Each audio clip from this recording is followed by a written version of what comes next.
ମାନବ ସେବା ହଉଛି ମାଧବ ସେବା। କଣ କହିଥିଲେ ଆପଣଙ୍କର ଉତ୍କଳମଣି ବନ୍ଧୁ ଦା? କଣ ଜୀବନର ଉତ୍ସ ମୂଳ ଉତ୍ସ? କହିଲା ମିଶୁ ମୋର ଦେହ ଇଏ ଦେଶ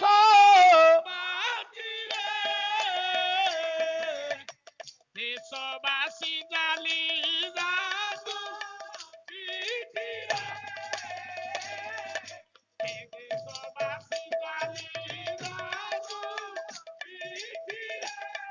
ଦେଶର ସ୍ୱରାଜ ପଥେ ଯେ ପୁରୁତ ହିଁ ପଡ଼ି